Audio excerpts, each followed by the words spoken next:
Hey, Who fans, and welcome to the Big Blue Box podcast. My name's Gary. My name's Adam. And we're at episode 175. Have you ever thought what it's like to be wanderers in the fourth dimension? Nobody in the universe can do what we're doing. I've reversed the polarity of the neutron flow, so the TARDIS should be free of the force field now. There's no point in being grown up if you can't be childish sometimes. The trouble with time travel is one never seems to find the time.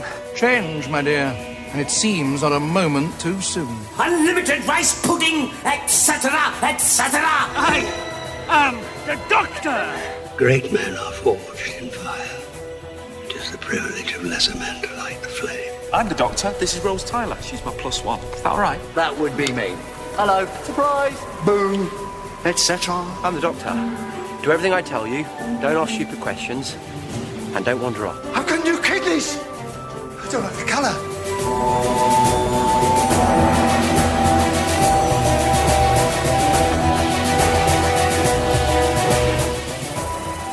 Howdy, howdy do, Who fans. It's 175. Hope you've all had a good, awesome, cracking week. And that you've all managed to do something Doctor Who related. How have you been, Mr. Adam? I've been good, thank you very much. I've just realised, though, I haven't really managed to do anything Doctor Who related this week, which is disappointing. It's just because that we've had, we're doing Seeds of Death as a review this week. It's 6 episodes, man. I was like, gonna have to find the time for that. But obviously more on that later. So yeah, I haven't really managed to do much. I didn't finish off whatever that Fifth Doctor Big Finish was I was listening to last week. I said I got halfway through and got a bit bored. Oh yeah, yes. Kingdom of Lies, wasn't it? Yeah, I didn't finish that off. I haven't had any time for Big Finish, so not much going on in the Geeks household. Yeah, very quiet. Yeah, what about you? I've done a couple of things. Have you? Only very small, yeah. So alongside watching Seeds of Death, I finished up the McCoy era watch through from the special collector's edition set that I never mention on the show. So that was really cool to get through that. Now, once again, just hits home just how underrated McCoy is and his era. Very much so. So loved watching through all of that, which is good. And I also went to the Who shop after you posted some pics in your recent travels. I thought, I haven't been there in ages. Let's drag the family over to East Wheezy and have a look in there. So that was cool. Picked up a few bits in there. And I don't know if it's me. I must just be a magnet for controversial stuff that happens in there. But there was a family in there, an adult and their sort of teenage daughter, I think, and they were from Germany. Yeah, and I'm not sure how long they'd been in there before I walked in there, but they were looking at, because as you go in, you've got the Dalek on the right hand side, the gold one, yeah, and then next to that you've got the big bookshelf. Yeah. So they were standing there and they were looking through some books, and the husband/dad went over to them with his phone out. I assume he was about to take a few snaps, and boom, they were on him like a shot. So, but it wasn't the owner this time. It was somebody just came darting out, because throughout the shop they've got these little sort of stickers that are on the front of the shelves and littered around, and it just says "Smile, you're on camera." So I assume that out the back they've got a screen there, or screens, and they can see what's going on in the shop. But literally from the time it took for him to get his phone out of his jacket pocket and sort of halfway up to going into portrait mode to take a photo, somebody, I've never seen him before, somebody had darted from out the back into the shop floor and no, I'm very sorry, the pictures are not allowed, permission, all that stuff. And I was just stood there thinking, oh dear, here we go again. I wish they'd pop out of the Dalek, though. Wouldn't that be brilliant if they're hiding in the Dalek behind the door? Just the lid opens up. No photos. Oh my god! And it happened again as well. So I've said that there's a young lad that works in there. He's got glasses. He must only be 18 or something. And there was another person in there, and she had gone up to the desk and said, "Do you mind if I take a couple of photos?" Because she'd obviously seen the signs that say no photos without permission. And he said, "Yeah, it's fine. You can take pictures in front of the Dalek. You can take pictures in front of the TARDIS that we've got." He said, "But strictly nowhere else in the shop is allowed." Oh. So he said, "You can do it in front of that, but anywhere else is strict." Those were his words. Strictly forbidden. Forbidden. Yeah. And it was just hilarious because I'd heard this so many times, and I'd been on the receiving end of it myself a couple of times. Yeah. And it was just hilarious. I just stood there and I thought, because you and I and some other people, when we went out after the Day of the Doctor screening in London, we were trying to wrap our heads around this, weren't we? Because it's such a regular occurrence, and it's not like they sort of lapse over time and they just become comfortable. They are literally on your back within seconds if they see you with a camera or a phone. So we were trying to get our heads around it, weren't we? And I would be so intrigued to find out why they've got this no pictures policy in the shop, because you and I and some other people were saying it's kind of sort of strange business strategy, isn't it? Because we've said many times that the more pictures that they should encourage people to take, and then say, just put signs up saying, "Go nuts with your camera phone," as long as you hashtag the Who Shop or you include our Twitter name, whatever it is. Because the more sort of buzz they generate, the more sort of people they get in the shop, surely that equals more revenue, I must admit, I mean, it's their shop, so run it how they want. But yeah, if it was my shop, I'd be like, almost force him. I'd be like, go and get a picture in front of that Dalek and get it on Twitter. I'd want it out there everywhere possible if it was me. But then that's my thing. Thing is, they do. You're right. If you ask, there's no problem normally, but you do have to ask. Yeah. It's weird. Yeah. Oh dear. I'd love the thought of you just creeping around looking at the books and then someone opening the TARDIS door. No photos. Oh, just hiding in all the props that they've got in the shop. It'd be brilliant. But I did see you got some good stuff there. Funny enough, you picked up a book that I picked up when I was in there the other week, but I put it back because because of the financials, because I obviously bought the Sea Devil. So before I saw him in the cabinet, I'd picked up a few bits, and one of them was the merchandise book that you picked up. And as I said, I only put it back because I realised I couldn't afford it as I was buying the Sea Devil. You got that, which looked really nice. It's kind of like an unofficial guide to Doctor Who merchandise over the years, isn't it? It is, yeah. It's the Paul Berry book. Yeah. Yeah, I'll probably get it next time I'm in, actually. Did I spy a TARDIS desk tidy? You did. Yes. Yeah, which I don't remember seeing when I was in there, but they got so much stuff. It was probably there right in front of me. But yeah, it was. It's kind of they have got this shelf which has got loads of mugs and teapots and all that stuff on it.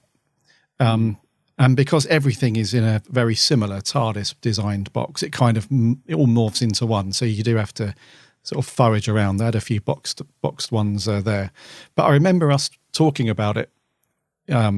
In Merch Corner, I think it was end of last year, mid of last year. Yeah. And I remember us saying at the time, we're a bit sort of torn on it because it's one of those things where it could look really good, but it also could be a bit rubbish if it wasn't done correctly. But this does look quite good. I haven't unboxed it yet. I'm going to do that at the weekend, but it does look pretty good. Yeah, that's why I was intrigued by it, because I remember thinking, well, I want to see the real thing before I decide whether I want to get one. And what was the other thing you got? Just a T-shirt, a replacement one. It's got all the different TARDIS models across the front. Yes. Oh, nice. Yes. Yeah. So that was fun and games as usual over at the Who Shop. And it's if anyone's in there and they do happen to get away with taking some snaps, then do let us know how you got away with that.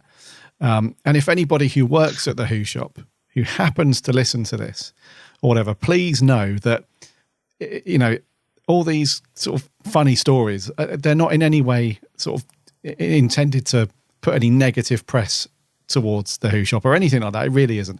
It's just we find it very bizarre that it's like the opposite of what we think you should be doing, and it almost feels like you want this sort of exclusive little club of only sort of strict Doctor Who fans that know about the shop, that go there. I don't know, it's just bizarre. So it's not a big negative thing. We don't want to give you any bad press or anything like that. It's just, it's more funny than it is annoying. Yeah, I must admit, I'm dying to go back there. I had such a good day there last time I was there. I've been itching to get back. But yeah, I haven't been to London since, actually. But yes, next time I'm in London, I might just, it is a bit out of it, isn't it? Upton Park, that way. So it's a special journey, but yeah, I do like going there. I'll probably pick up that book next time I'm in there as well, if you recommend it. Yeah, it does. You've had a flick through. It looked good. Yeah, I must admit, it looked good enough when I had a flick through. Yes. Indeed. So we haven't got any news. We're very light on news this week. Nothing at all. But before we get on to some merch, this is not like a proper news section. So let's talk about a few rumours that have been buzzing around. Yeah. So because we don't really discuss these things in the proper news section because they're unconfirmed, we can give our opinion on a couple of things that have been doing the rounds. So the first one is this very cryptic message that Billie Piper put on her Snapchat account. I think it was about 3 or 4 days ago, wasn't it? Was it 3 days ago? Yeah, it's only a few days ago, yeah. And it was a bit cryptic, but then I haven't seen it personally, but I hear that there was a little rose emoji that was attached to it. And so, you know, Who fans being Who fans have leapt on it immediately. And now, you know, people are celebrating Rose returning to Doctor Who, and they're celebrating, you know, Rose, the spin-off show that's imminently about to land on our screens. But I don't know, what do you reckon to this? Billie Piper making a TV comeback in some shape or form for Doctor Who? Oh, I'd be surprised. I will admit. I mean, I couldn't work out where this is all coming from at first. I sort of started seeing it on Twitter about Rose is coming back. Oh no! Oh, brilliant! And I was thinking, what? Where's this? Where the hell's this come from? And then obviously it all leads back to Billie's Snapchat, which she set up a week ago. Yeah, and like you said, in this little emoji. But I'd be surprised, only because everything we've learned from Chibnall so far is that this massive reset button has been pressed, and unless he wants to, you know, have a little throwback to the series just to bring in viewers, I don't know. I can't see it myself, but then again, if you'd have told me that John Sim would come back as the Master, I would have laughed in your face. So, you know, I'll never write anything off for sure. But personally, I'm not in any rush to see Rose again. How about you? I feel the same. I feel like, you know, Rose was in it a lot in the RTD years, you know. And the last thing we want is another Clara situation where, you know. Oh, just the name. Yeah. Do you know what I mean? It's, yeah. Because what was Rose? She was companion for what, 3 series? No, 2. Was it 2 and a bit? 2 series. Then she come back in series 4, didn't she, with Donna? And that's right. She had funny teeth or something. Yeah. Talked funny. Yeah. And what was Clara? Clara was 3 runs. Clara was 8 series long, I think. No, Clara just seemed to go on forever, but I don't know. Yeah, because I think, something like that. So, yeah. But I just feel like it would be, you know, a bit overkill just because we've seen, and also, I mean, I think maybe because Billie Piper's, you know, had a bit of a new revival herself with it, you know, with the big finish that she did with David Tennant. Maybe that sort of ignited her sort of love of the show again, maybe. But it's all a bit cryptic because the Snapchat has just got, it just says Billie Piper has news, big smiley face. And then across the middle it just says, what could it be? Smiley face, and then a rose at the end. So that's what making people go nuts about it. But when is it? See, I hate it when people do that because there's no follow-up. No.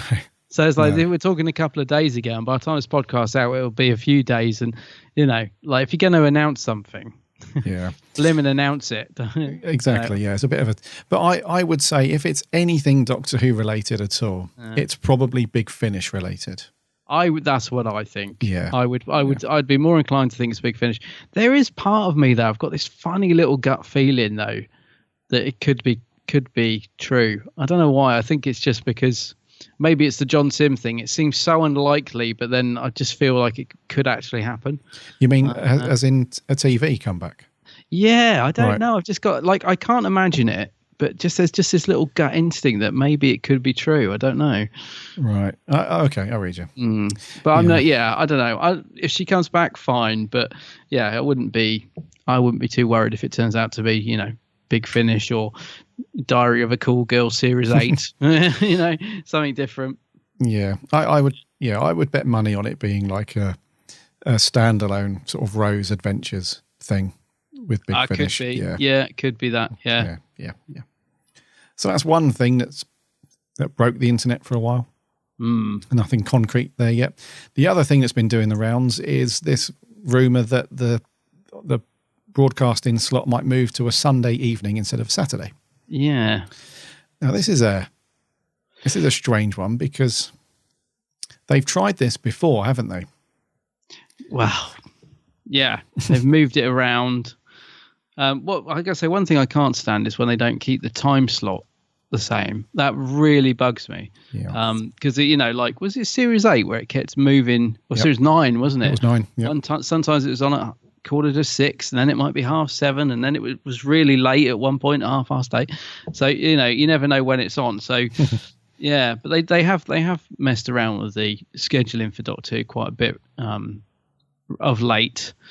I don't know how I feel about a Sunday night, because when I've initially read that, my first gut feeling was no, Doctor Who belongs on a Saturday evening. But then the more I thought about it, I was thinking about the way things are now on a Saturday evening. Mm-hmm.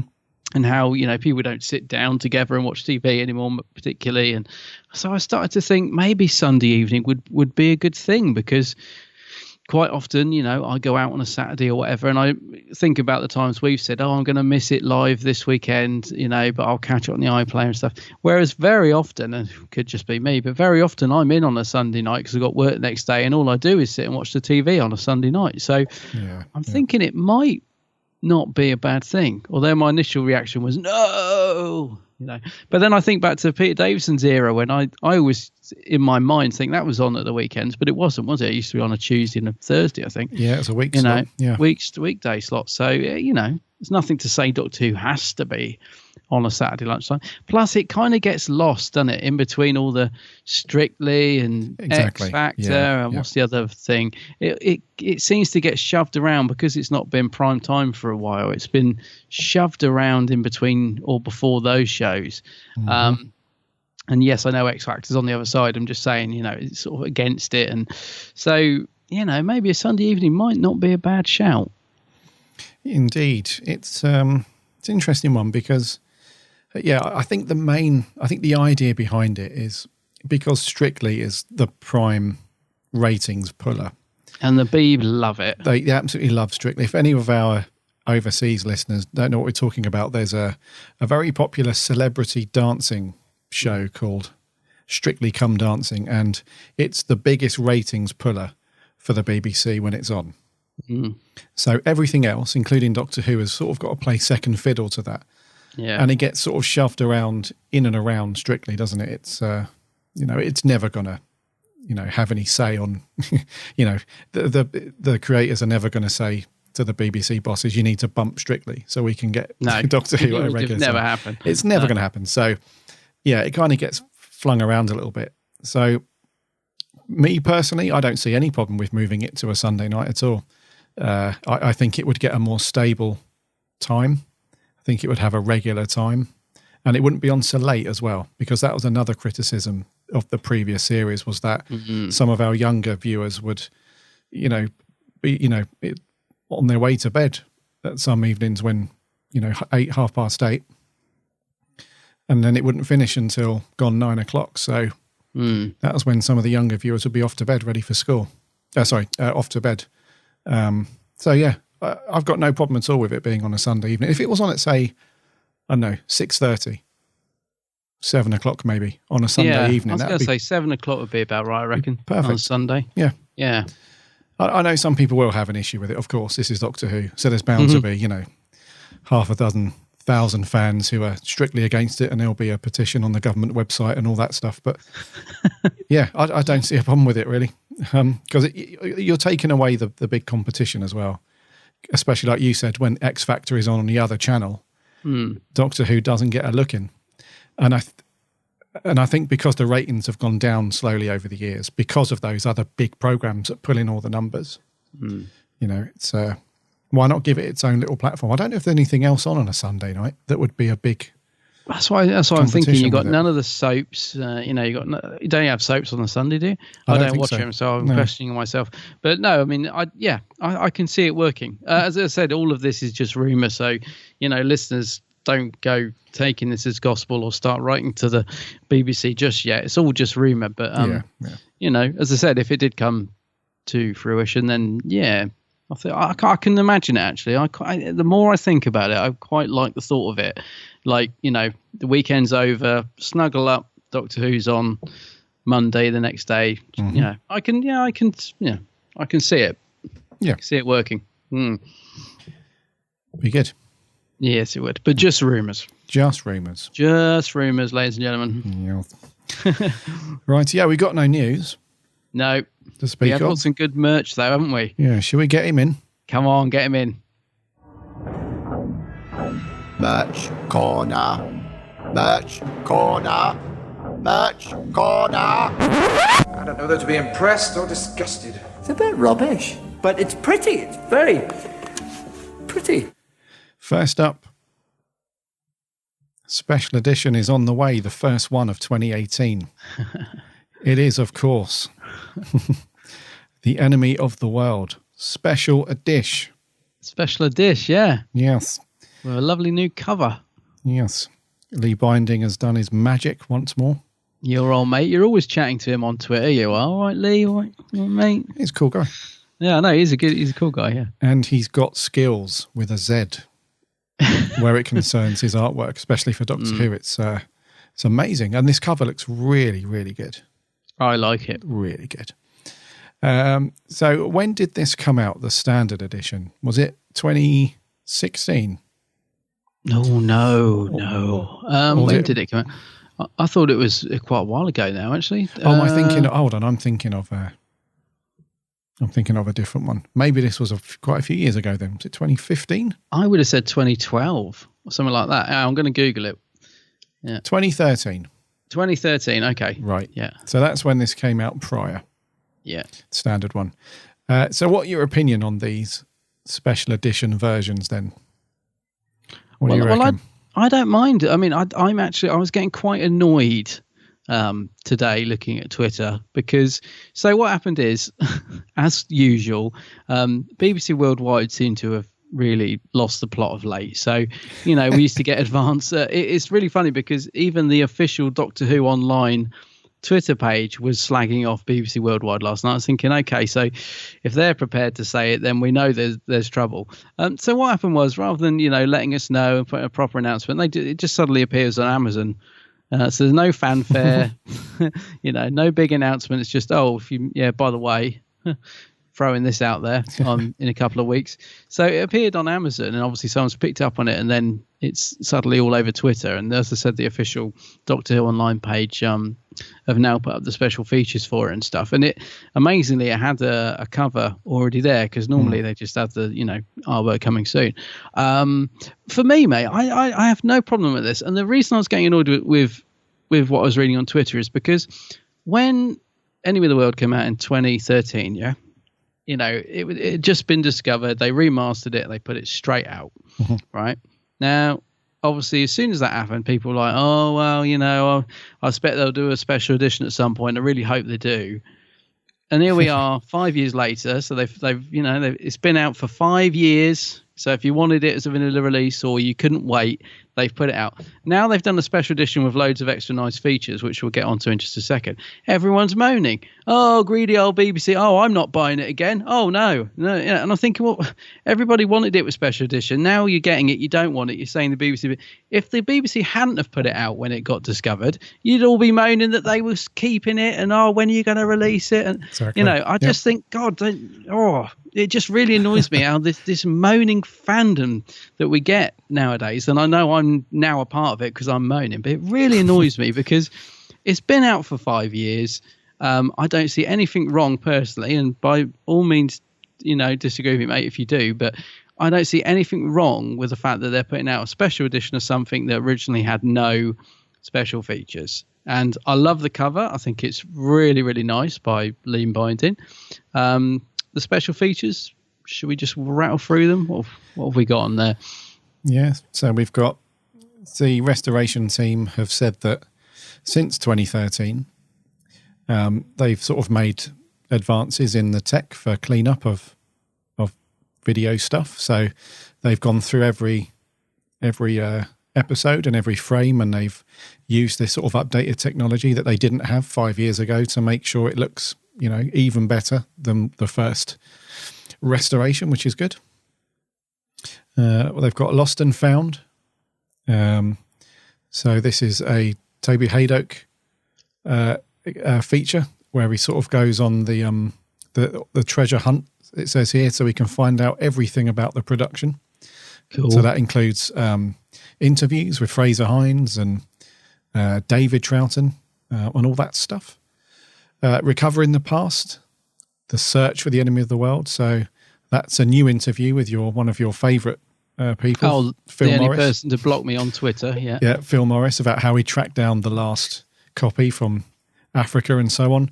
Our old mate Kamsi. Kamsi, who used to run the blog to Who, Doctor Who blog.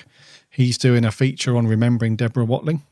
Very nice. And then we got some audio commentaries. So Fraser Hines, Mary Peach, Milton John, Sylvia James, those people. And then we've got a bunch of production subtitles, photo galleries and scripts of all 6 episodes as PDFs, which is cool. Excellent. So not a bad bunch of features, really. Not a bad bunch of features. Like you, I can't really see what the issue is. I mean, we have this a lot nowadays where it's labelled as like the double dip, or in some cases the triple dip, where I think it started off with movies more than TV stuff, because TV stuff rarely gets, a re-release, if you like. So it started out with things like Star Wars and Lord of the Rings and those big franchises, Terminator, where they, you buy the movie when it comes out and you think, yes, I've got it. And then years down the line, it's like, here's the special edition. And you're like, well, I feel like I need that one now because there's extra stuff and they've cleaned it up and it's a restoration and stuff. And then a few years down the line, a box set comes out and it includes it again and there's more stuff. So, you can understand, people's train of thought. Yeah. However, to me, it's just buy it or shut up. Yes. And also, it's going to be what? £13-14. It's not exactly like, it's not, you've had 5 years worth of nothing. So is £10 to £15 really, worth all this screaming and shouting on Twitter about? No, it isn't. You'd probably pay that for a Funko Pop that you throw in your wardrobe after opening it. Yeah. What I mean? Here's the thing for me. The two things, right? Like I said, you either just, if you bought The Enemy of the World when it first came out in 2013, and this has now been announced, if you're happy with your copy that you've got and these special editions and the slightly improved picture, if you feel like that's not enough for you to double dip, then don't. Yeah. But, if you're happy with what you've got, then fine. Just don't moan and whinge about it for hours on end on Twitter about how the BBC have robbed, going to rob everybody and they just want more money, all the rest of it. Where it concerns classic Doctor Who, I think this is more driven by the restoration team and getting as much content out to people as possible. Because if they didn't have this stuff available, and they've also produced new stuff to go on it. So the Cameron stuff, the Deborah Watling feature, the new feature with Toby Haydock and stuff, the BBC are actually putting, more into new stuff for people. It's not like they've just put a new cover on the front and slapped a special edition and there you go. So there's that. You either buy it and you're happy with it or you don't and you shut up about it. The second thing is you have to pick your battles with the BBC. I would say that this is very minor in relation or in comparison, to something like not including the Christmas special on the recent series box set. Yep, absolutely. Yeah. So to me, that is more of a cash cow from the BBC just sort of rubbing their hands together because they know that hardcore fans or the majority of fans will buy the box set wait a month or so, and then they'll buy the Christmas special standalone as well, when they really should have been in the same box set. Yeah, there's something to moan about. Exactly. Yeah. So I'm with you on this one. I cannot see why so many people are up in arms about it. I'm not going to go on. Yeah, you're happy with it like we are. I've pre-ordered it already. I owned the normal one, and I've pre-ordered this one because I feel like the extra stuff and the work that's been put into it by the restoration team is worth my money for an enjoyment for that. Yeah. Anyone else that's got a moan about it, just don't buy it. Simple as that. If you don't want to buy it, then don't buy it. And it's a lovely cover. I can see this making a really nice steelbook as well. Hint, hint. And yes, I don't care if they release 3 versions of it. I want the steelbook. I'll tell you what I really like as well is that lean binding is because the cover that was on Twitter has become quite happens quite often now. Anything to do with the TARDIS that's wrong, people immediately tweet Clayton Hickman, which I love. And there were a couple of little inaccuracies on the TARDIS on this cover. And Clayton was like, oh dear, this isn't good enough, because obviously he's done covers in the past, so he's very, he's a stickler for these things. But what I love is today when we're recording that Lee Binding has released on his Twitter feed the actual finished cover, which has actually got all the little things that people spotted totally amended. So it's now got the right TARDIS sign. It's got the, pull to open sign is it's on the wrong side of the door, which is the right side of the door for the episode, if you know what I mean. So all the little things that people were criticizing it, for have actually all been amended, because it was just his sort of first draft of the cover. And I absolutely love it. It would make a great steelbook, wouldn't it? It would be awesome. An awesome steelbook. Yeah. Yeah.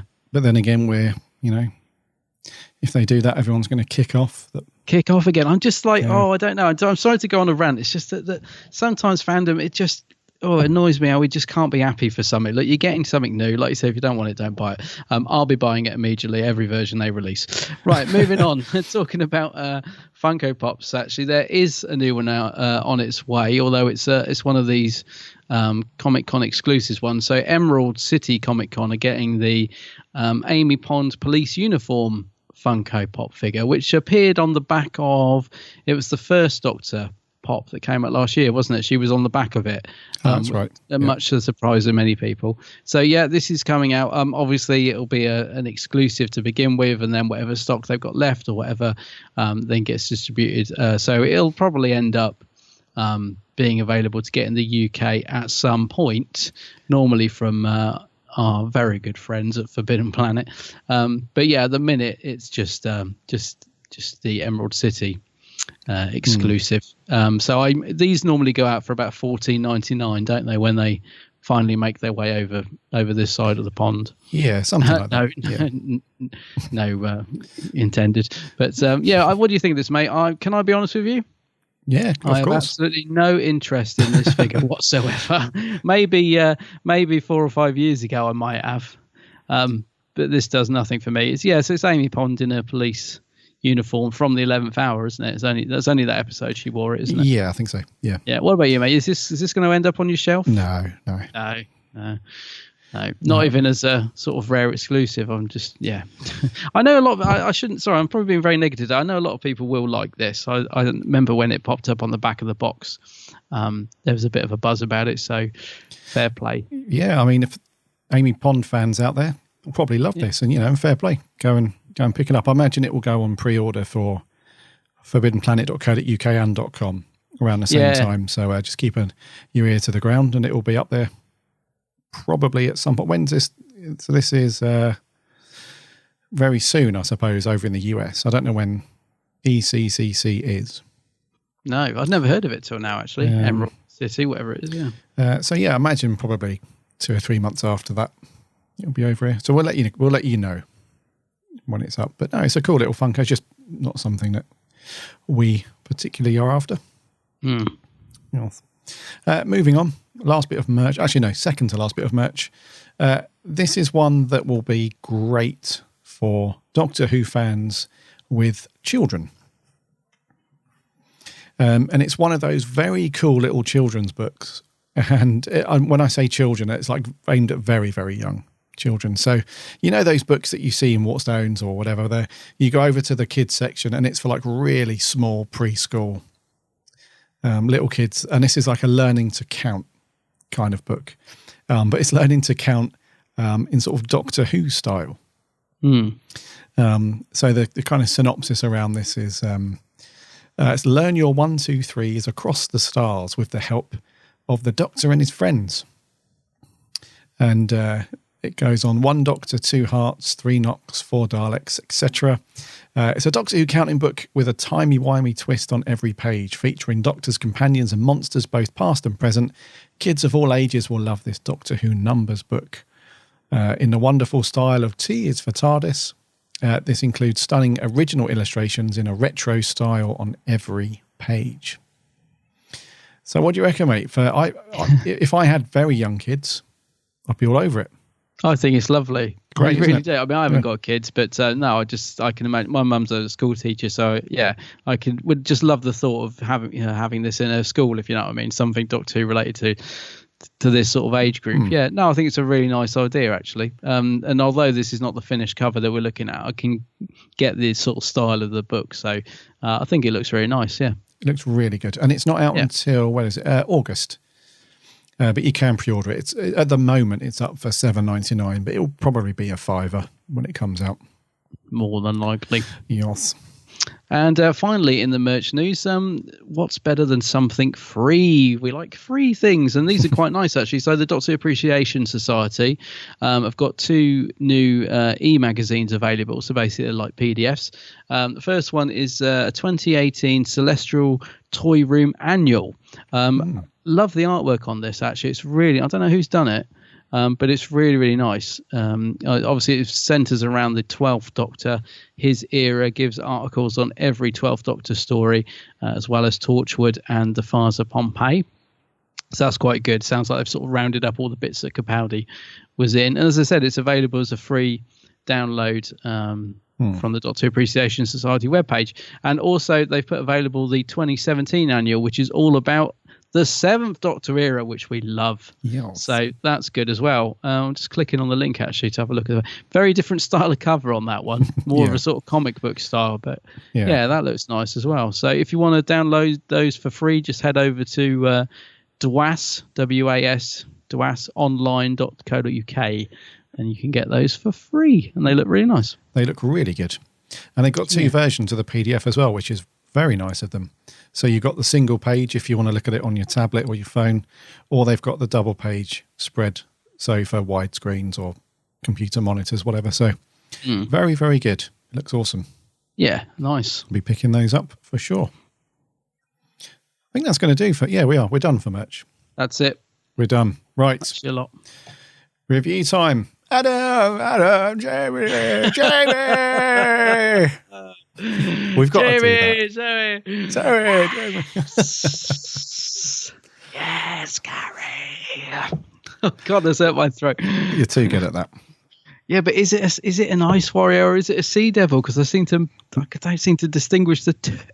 Now you've got the sea devils down as well. Sea devil is for that. Oh, that hurts. So this one's just a whisper. Yeah, I think we need to do a bit more of the. Your cat didn't like it. It's just gone mad behind your head. Just did not like that at all. Yes. Anyways. No, she didn't like that at all. No. Right. What are we going to review this week? So actually it's a good one to do in the Ice Warrior voice, isn't it? Because it's got an S. So it's the Seeds of Death. Hello, Earth Control. This is Moon Base. Emergency. Can you hear me? Why do you want control of Tiamat? If you're going to invade the Earth, you'll be fighting the armed forces of the entire world. You'll never succeed. There'll be too much resistance. There will be no resistance. You must be destroyed. Ice Warrior. Stop! I'm a genius. Kill him. Run! Do you realize what you're doing? I'm trying to save our lives. And what about the people on Earth? We're in no position to argue. There is no defense against our plans. There are too few of you to conquer all the peoples of the Earth. We do not need an army. You've got seed pods. This time, there will be no escape. All humans on Earth will be extinct. Earth, the hours fatigue. Ooh. Good trailer, that. I'm going to have to link off to, in our show notes, I'm going to have to link off to this YouTube channel, because with the classic Who stories, sometimes it's not always easy to find a trailer that the BBC have done. Because, on some of the classic DVDs, you have the next time or coming soon trailers. Sometimes it's difficult, but there is a YouTube channel and they've done loads and loads of really cool classic Who, and I'll have to remember which one it is and link to it in the show notes, because they've got so many great classic. I was Doctor about Who. to ask you. You can't remember who it is. It's not Gallifrey 97, is it? It is. No, it's not that one. Oh, because he's good. Yeah. It begins with a V. I know that much. Right. But yeah, I will dig it out and send. I'll put a link in the show notes. But yeah, so the Caesar. Oh, it's called Veritaserum UK. That might ring a bell with some of our listeners, but I'll put a link to it anyways. Cool. Right, the Seas of Death first came to our screens in 1969, 1st of March. It's a 6-parter. It's written by, which was overtaken by Terence Dicks halfway through. And it's directed by Michael Ferguson, and it stars Mr. Troughton as the second Doctor, with Fraser Hines and Wendy Padbury as Jamie and Zoe. And story is thus: the human race has done away with things like planes and rockets and trains and stuff like that, and now they all get around by something called a travel mat, or a teleportation mat, or for short, a T-mat, which kind of dematerializes you, goes through whatever, and then you rematerialize at the other end. It takes about a second, apparently. But what's happened is they also use this to travel to and from the moon, which is handy. So there's a moon base, and the Ice Warriors have somehow got to the moon, and they overrun the moon base, and their plan is to send these seeds, as per the title, down to the planet. They release these spores out into the atmosphere that sort of, does away with all the oxygen, and makes it more habitable for them, at the same time wiping out the human race.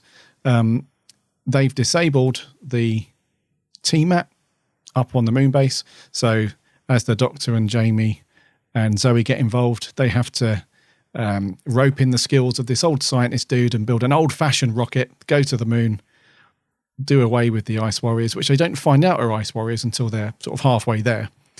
And it's kind of about it's kind of an espionage-esque kind of thing, where the human that's on the moon base is kind of doing what he's told by the Ice Warriors, but he's kind of sabotaging as well.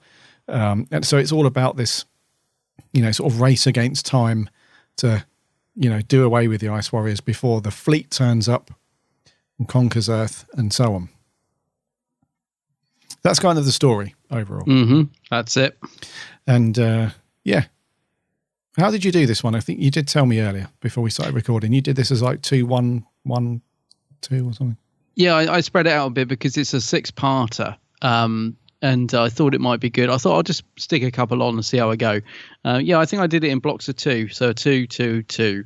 Or I might have done a 3 or 2 or 2. But yeah, I basically split it up. I didn't watch it all as one long story, if you like, but it works quite well, I thought, actually, like that, because I was sort of looking forward to watching the next one, by breaking it up like that. Sometimes when we do a 4-parter, I do sort of find myself watching the whole lot in one go, but yeah, 6 parts, I don't know, just felt a bit too long to watch in one go, so I split it up. Is that what you did, or did you watch it all in one go?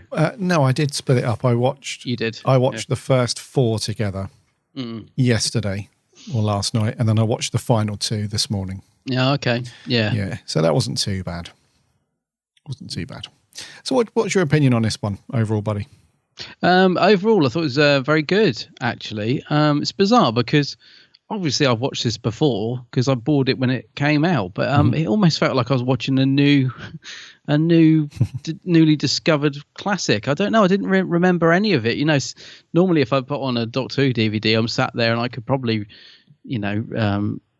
read along with it word for word. Whereas this one, I found myself thinking, I don't remember this at all. Right. So it's obviously been a very long time since I last watched it, which sort of led me to think before I put it on that maybe it wasn't that good. I was thinking, you know, this one doesn't get mentioned a lot. You know, it's not like The Mind Robber where people are, if you watch them, you know, it's not one that I see that gets talked about a lot. Particularly considering it's got, you know, the great Ice Warriors in it, who I absolutely love. The Ice Warriors, I think they're one of my favorite Doctor Who monsters, and I think they're particularly good in this actually. So I was thinking, you know, why is this a story that doesn't get shoved up there or mentioned as an all-time classic? You know, is it not that good, and why haven't I watched it for a while? And as I said, watching it through, it felt kind of fresh. I thought I just didn't remember it at all. So I really enjoyed it. I think watching it, breaking it up, definitely helped. I think I might have struggled if I'd watched all the way through all 6 episodes, because it does take a bit of a dip slightly in the middle. I mean, the Doctor's not in episode 4 at all. No. And I did find myself missing him because I just love Pat Troughton on screen. I think, you know, any scene that he's in, you're fixated on the screen. I think he's, you know, just so watchable as the Doctor. Mm-hmm. So it does take a little dip in the middle. So I think it's good to break it up. But yeah, overall, mate, I thought this was a good story. I really enjoyed it. Cool. What about you? Yeah, I think this is a good one. I think it's a really good one. It's really funny when we mentioned that a particular Doctor just wasn't in it for an episode because I know, it's weird, isn't it? He had booked his holidays. Yeah, Pat Troughton was on holiday. Yeah, it's just so bizarre, you know, that they would still go ahead and, you know, I just can't get my head around that. It's just so funny. You know, like you wait till we get to the some of the Hartnell ones where don't they have like his double? They have a double for him as well. So they just film him in long shot, and it's so clearly not him. Yeah, well, they did that a couple of times with Troughton in this one, like when he's supposedly knocked out and he's unconscious on the floor. That's not really him. No, it's a double. But you know, you can just imagine sort of, you know, Jodie Whittaker's not in the second part of a 2-parter because she's in Marbella. Yeah. Sipping a few cocktails. You know, it's just very weird. You'd never have that today, this day and age. No. Although I suppose we get Dr. Light stories, like, you know, like Love and Monsters, like Tennant's only in the, you know, bits of it. So they sort of get around it better these days. Yeah. But yeah, it's odd to think of having an episode of Doctor Who where he's not in it at all. Yeah. And I don't think that's because Tennant was going on holiday. I think that has more to do with the production blocks. Yeah, that's right. Yeah, the schedule. Yeah.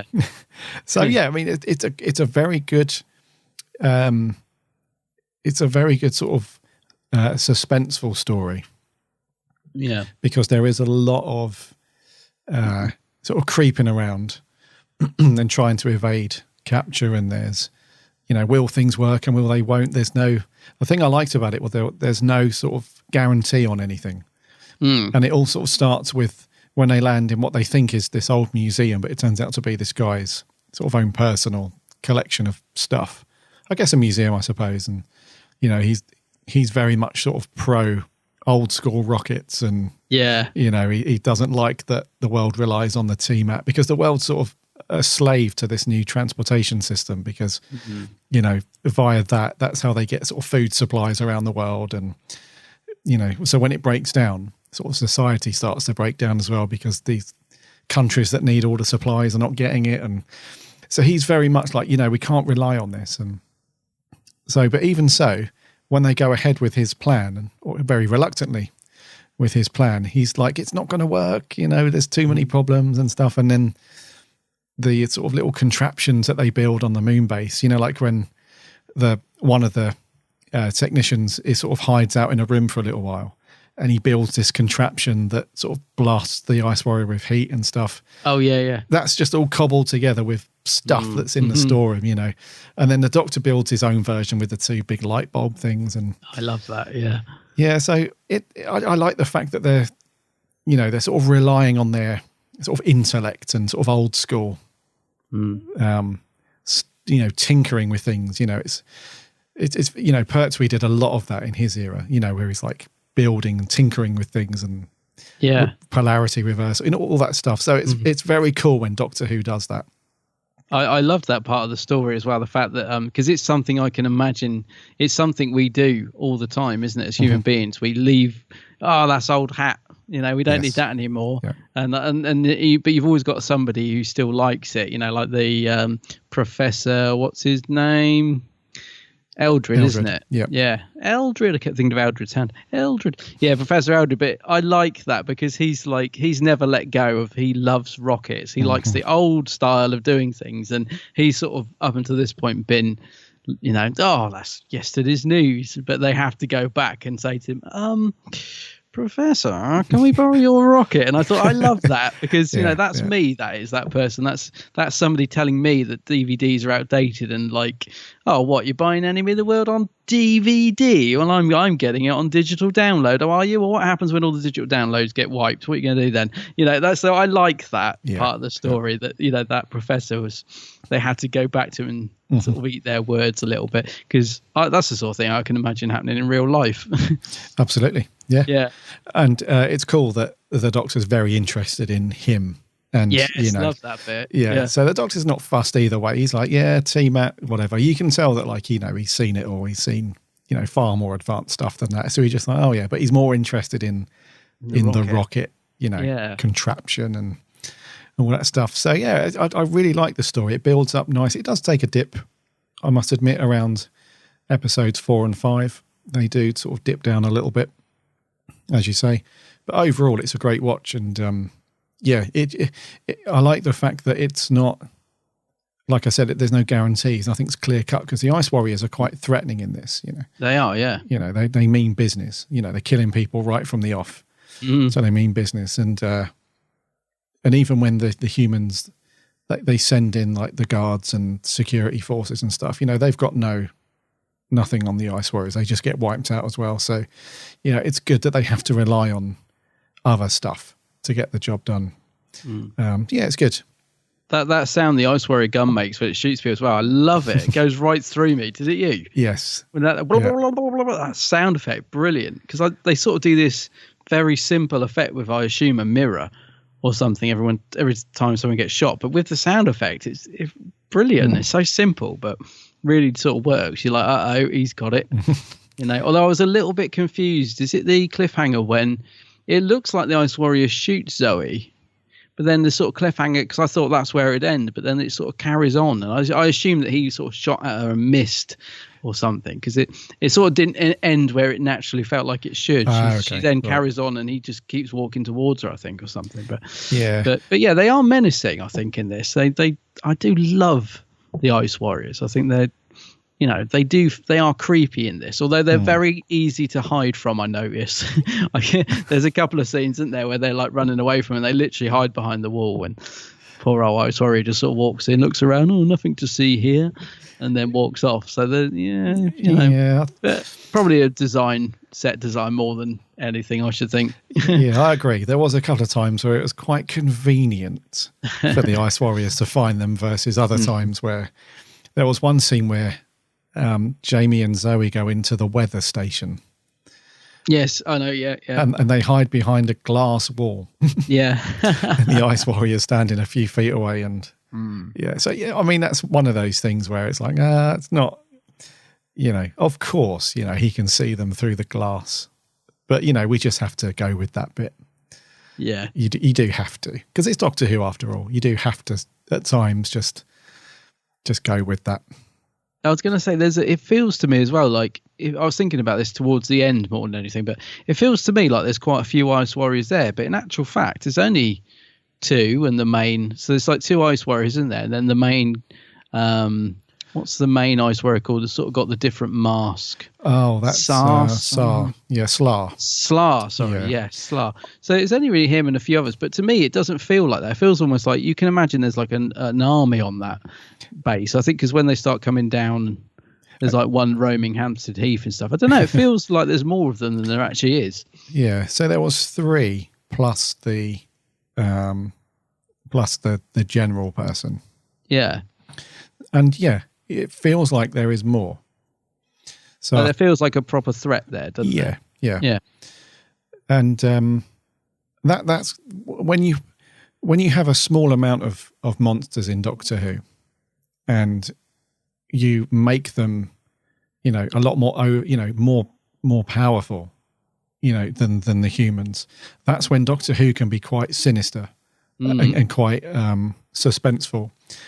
When you have like a massive fleet of monsters, sometimes that can be a bit bit overkill. A bit, yeah. So I mean, that's quite common with a lot of stories, where if you have just one or a couple of them, that can be often or even more, even more scary or sinister than having lots and lots of enemies.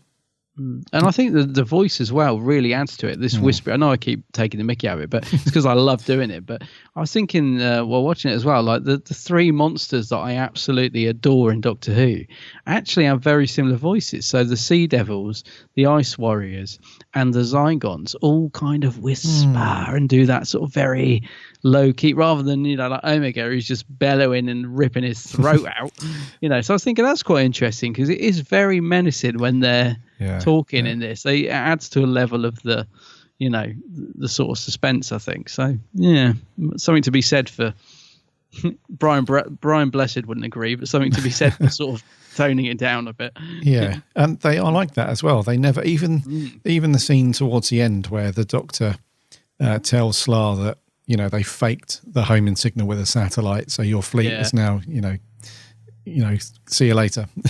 Even when he loses it, he's still he doesn't ever shout, or he's still got that horrible whisper that's really creepy. Yeah. Who's the glitter Ice Warrior there? Because that's the only one where I think the design didn't quite work. There's one that's he's been a bit glammed up, isn't there? Ice Warrior with some glitter on. Yeah, that's the Grand Marshal, played by Graham Lehman. Yeah, so I did laugh a little bit when he popped up. I did as well. Not so much because of the sequins on the helmet. Sequins, but, more of just that they sort of did away with the creepy voice with him. He had a typical British kind of.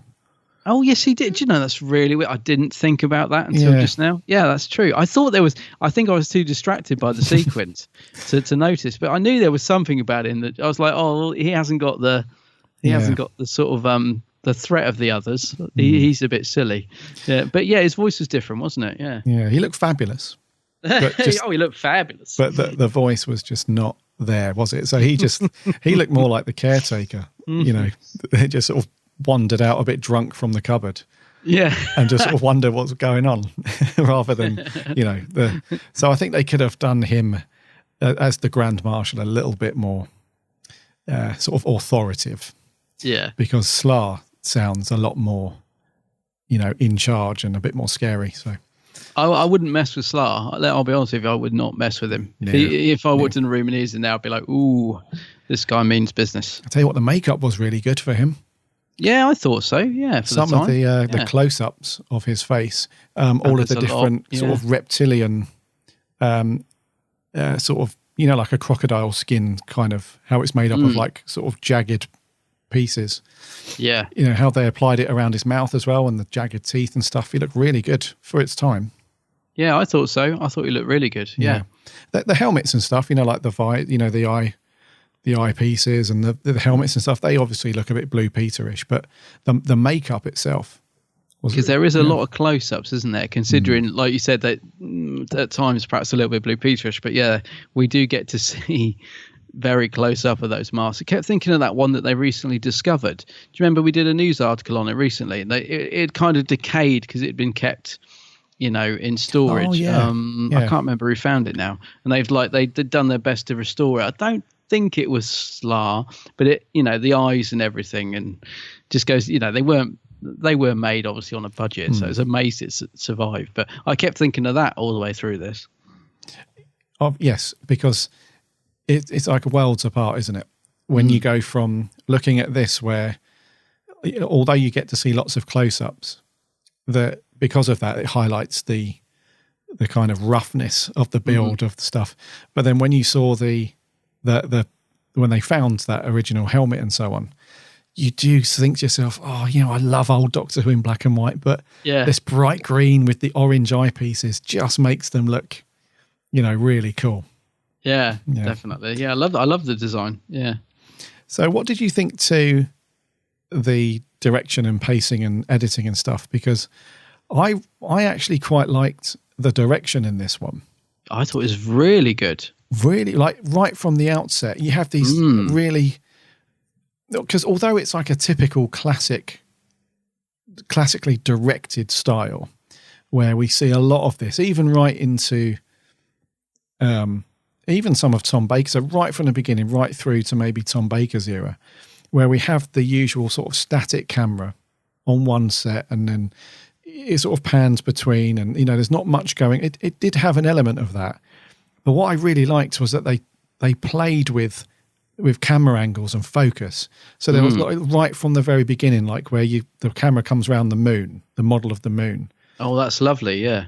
And it's in focus, and then it sort of changes focus to that, to the Earth, and then when it changed to the operation center, the camera was, focused on somebody through a sort of gap in the control, and then it focused on them, and then there was somebody a bit further back, and the camera was moving slightly as well as it did this. So I thought, yeah, this is great, because I think the last few classic stories that we've reviewed, we've said that, the direction was a bit meh. It's just extremely static, and it's just not, the scenes where it needed to be a bit more faster pace, especially with the editing, it just wasn't there. Yeah. But I quite liked it in these ones, with the exception of maybe episode 4, because maybe we didn't have Troughton to sort of bring the energy a little bit. But overall, I thought the direction was really good for its time. Yeah, I must say, it's one of the major notes I put was about Michael Ferguson's direction. Really took me by surprise, as I said earlier, because I don't remember much about this story. It's straight from the get-go, like you said. One of the things that struck me about it was that, because I didn't know who directed it, I was thinking, who is directing this? I thought maybe it was like Erling Douglas Camfield or something, because it was like he was really trying to do something different. Like you said, it wasn't just a case of, right, stand, film what's being in front of me, move on. It felt like he was trying to shoot low angles. He really holds off on the reveal of the Ice Warriors in episode 1 as well, and it works, because that doesn't always work. Like sometimes you just like, that gets done quite a lot, but I think maybe because the voices works really well in the first episode, that you're getting all these point of view shots of what the Ice Warriors seeing. And it's, I thought this is really well done. Like you said, all the stuff being shot through the wall, and the stuff on Hampstead Heath with him towering above the camera, walking through the woods and stuff. So this is really, really good stuff, because it's 1969. They've still got these great big blimmin' heavy cameras and stuff, and the equipment they would have been using to film it. But at least he's trying to do something to make the pictures interesting to watch. So I made it. Just like you, I thought worthy of a special mention is the direction by Michael Ferguson. Yeah, very good. Yeah, very cool. And I forgot you just mentioned about the point of view camera in episode 1, where they hold off on the reveal, like you say, and you just see, really, really good stuff. And I like the model shots you mentioned as well, like just that opening of the moon shot at the start of every episode. I really liked all that. In fact, I liked all the model shots, even the rocket ones, which look a bit, naff or a bit dated, but they still look good because sometimes you get a really bad model. I'm thinking like, Revenge of the Cybermen, we get some dodgy rocket model shots in that from what I remember. And so, but for the time, I thought the model shots in this looked really, really good. Well, one thing I did notice though was the TARDIS prop. First of all, the console, the time rotor's still an inch thick in dust still. And there's one bit when Professor Eldred points at the TARDIS prop, and we get a really lovely shot of it. It's just got a black background, doesn't it? And the roof is like, it hasn't even been put on properly. You must have noticed it. It's all wonky. I was just like, what is going on? Yeah. It's as if they put it up in 20 seconds. Quick, TARDIS prop needs to be up. We got a shot of it, and it's all it just hasn't been put together properly. But it still looks beautiful. But I just couldn't help but notice it's a bit wonky. I actually said out loud at that point to myself as I was watching it. So that exact scene, the roof, where he points to it, and we see it's only on screen for maybe 3 seconds, isn't it? Yeah, I paused it, of course, but And I actually said out loud, I was like, "Oh, it doesn't look that great, does it? It looks like you can sort of walk up to it and with your finger just topple it over with a little push." Yeah, I have this thing. I think this is why I love following Clayton on Twitter, because I have this fascination with the TARDIS prop and how it changes. Because I was saying about the sign on the front of Enemy of the World is on the other side of the door, and I was thinking, I always thought that was maybe the image was reversed or so, but apparently it was like that for like a few episodes. They just put the sign on the other side of the door, the pull to open sign. I didn't realize. I mean, I must maybe that's because some of the episodes are lost, but I didn't realize that. Yeah. So maybe. Things like that fascinate me. I love looking out for them whenever the TARDIS is on screen or the inside of the TARDIS. I love looking for these little things. Yeah, that's a good point, actually. It's kind of a bit of an advertisement for Clayton Hickman on this show, but he did put this really cool tweet out the other day where he went through from Hartnell through to the 2005 series, where he showed the changes in how they show outside the TARDIS from inside. So I saw that. Did you see that? Yeah. So this was one of those kind of a in-betweeny where some of them it was just black. It was like a void when the doors open. And other times you should be able to see, the whole of the outside of, where they've landed. On this one, it was like a mirror effect, wasn't it? So as they went out the doors, all it did was mirror the round doors from the other side. So yeah. I love little inconsistencies like that. You could read all sorts into it, couldn't you? Oh God, yeah, you could go on. Yeah. Fan theories on the what's between the interior and outer doors. Yeah. Yes. But very TARDIS light. We were talking about Dr. Light stories, but this one we don't see it from. You don't see it in the entire story. So you see it when they land in the museum. Yeah. With the very, very wonky camera where they're trying he's really struggling, isn't he, to get it to... Yeah, so the camera or whatever it is that they can see outside is not working very well at all. Maybe the wonky roof knocked it out, but that'll be it. Yeah. And then we don't see it until right at the end, literally right at the very end. So it is one of those cool stories where they sort of land and then you forget about it. You're on with the story and the adventure. That's true. Actually, you just reminded me of one other thing, actually, that did sort of slightly, I was thinking, I'm not sure about that. It was because I kept thinking, why doesn't the Doctor just jump in the TARDIS and go to the moon? And they kind of throw this line in, don't they, to get around it. He says something like, what does he say? TARDIS isn't suitable for short-range travel. Short-range, yeah. Now, since when? Because I was thinking, okay, because I suppose that is the thing. That is the only thing with this story is the Doctor could have quite easily got in the TARDIS and gone to the moon, and then would have saved in that very uncomfortable rocket ship experience, and you probably could have cut 2 episodes out of it. But I guess that would have just been too easy, wouldn't it? The story would have just been over too quickly if they'd done that. So they throw that line in, I suppose, to get around the fact that. But it doesn't hold much water, does it? I mean, is the TARDIS is quite good at short range, especially later on in the series. The Doctor can land it around people to save them, and it's these sort of things change over the years. Whereas in early Doctor Who, it's this thing of the Doctor can't really control it properly, and he gets better at it over the years, I suppose. Yeah, it is a bit of a tidy up line, isn't it? It's a tidy up line, yeah. Yeah, because I think it's Jamie that says, why don't we just jump in the TARDIS, doesn't he? Yeah, it would be Jamie, yeah. Yeah. And what was it the Doctor says? Yeah, it's not suitable for short range travel or something. Something like that, yeah. Yeah. And then but he says it quite, I wouldn't say he says it with a bunch of confidence, but he does say it in a way that sort of puts that issue to bed. He sort of says it in a way that's like, viewers, ignore this bit, just go with it. We're going to move on quick. Carry on. Yeah. So they do, like you say, get around it, I suppose, with that. But it's obviously unrealistic in terms. Yeah, well, it's certainly it suits the story. It's one of those moments, isn't it? It suits the story. Yeah, because otherwise we wouldn't have the really cool reconstruction of the rocket ship and the travel to the moon in a good old-fashioned rocket, and all. It would have taken away everything from that first half of the story, I suppose. Yeah, that's true. Yeah. Okay, so what did you think to? So Ice Warriors aside, what did you think to how the story progresses then? So we first see the Doctor and the TARDIS team kind of volunteer themselves into it, So initially, who's the guy who's at the museum? The guy who builds the rockets. What's his character name? Eldred. Eldred. That's it. Yeah. Yeah. So with that first part where he thinks that they're just trespassers and they're up to no good. Oh yeah. Sort of past that bit, they're sort of very, very trusting very quickly of the Doctor, aren't they? They allow him to help Eldred get the rocket back up to speed.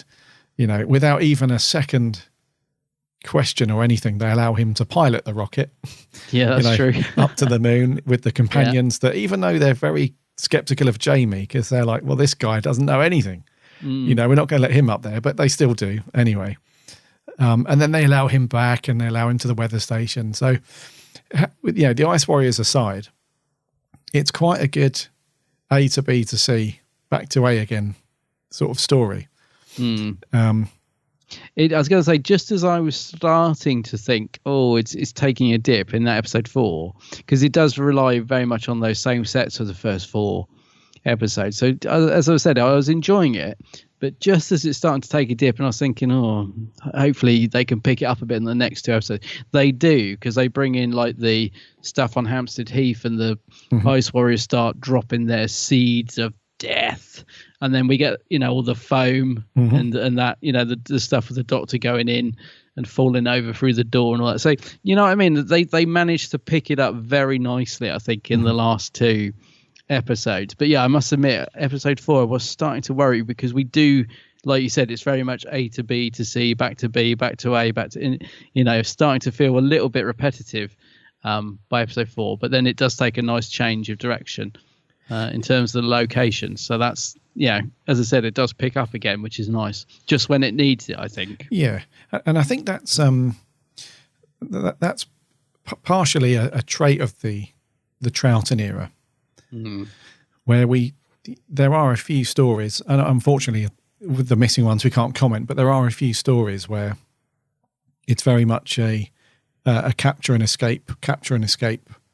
Yeah, that kind of to in and throw in. It does happen quite a few times in the Troughton era, and this one doesn't really feel too much like that, but it does have that sort of repetition.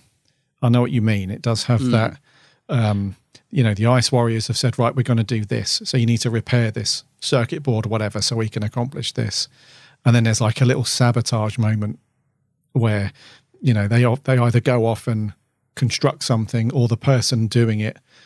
So I think it was it Fuchsian, the guy that was in it for the 4 episodes? He was the one that was doing all the work for the Ice Warriors.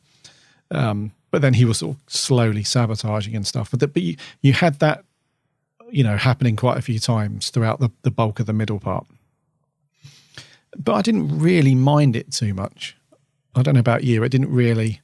Because there are some stories where I think, oh, Christ, we've been here 2 times already where you've been captured and escaped. You've been captured, escaped again, and it's round and round and round. But this didn't really bother me too much, because it was quite an interesting sort of suspenseful build-up for me. No, it didn't bother me too much. I got to say, you're absolutely right. Just as I was starting to feel like that, as I said, it took another direction, as I said, just really when it needed to. There are some filler bits. I mean, there is a bit where the Doctor's being chased by an Ice Warrior, but actually, although it's filler, it makes for a lovely scene, because you get, do you know the bit I mean, where the Doctor, I think he walks in front of a mirror or something, and you get like 20 Patrick Troughtons in one shot, and I thought, what a lovely little shot. That's cool. And then of course it leads to the fantastic classic line of, "You can't kill me, I'm a genius." And I just thought, this is lovely. So there are little bits of filler, but I wouldn't take them out for all the money in the world, because they still add something, and they still got these magic moments, even though, like you said, it's just a little 3-minute chase sequence that doesn't really need to happen. But I didn't find myself getting too bored at all, actually, by that. No. Not really. I mean, I love that line. He says it so innocently as well, doesn't he? No, it's just another example of how brilliant Patrick Troughton is. Yeah, because if that line was delivered by, say, any of the current Doctors, or somebody like Tom Baker, or they would be very confident with it, and very, well, there's no question I'm a genius. They would be very, oozing confidence, whereas Troughton's just very kind of, well, Do you know what I mean? He's very sort of innocent with it. Very innocent with it. Yeah, it's almost as if he built himself up to it, and he's like, I'm a genius. Yeah. It's wonderful, isn't he? Yeah. I noticed his sideburns grow a lot in this story. Did you notice that? Yes. By the end of episode 6, he's got these. It's when he's on holiday, isn't it? I've just worked it out. That's correct. When he comes back from holiday in episode 6, he's got really long sideburns. Yeah, which don't feel very the second Doctor, but he's got a proper set of grips when he comes back from. Yeah, but the thing is, they're there at the start, but they're just really long by the end of the story. Oh, and one of them's a lot longer than the other one, which annoyed me. Oh no! Because that's like an OCD thing. Yeah. So his right side, it comes down almost to his sort of chin line, whereas the other one stops like just below his ear. So every time he's got that floppy hair, he probably couldn't see what he's doing. TARDIS mirror was probably broken. Yeah, along with the camera. Yeah, along with the roof. Shot the bits. Yeah.